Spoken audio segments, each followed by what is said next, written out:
As we are gathered in this Mass to celebrate God's love for us and God's manifestation, we celebrate this Feast of the Three Kings, Epiphany, to celebrate the Lord's love for us, His birth, and which is means to offering for us, for all the nations, that He loves us.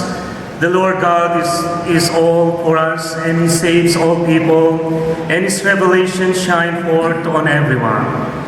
To prepare ourselves to celebrate the sacred mystery of Christ's love, we call to mind our sins and be sorry for them.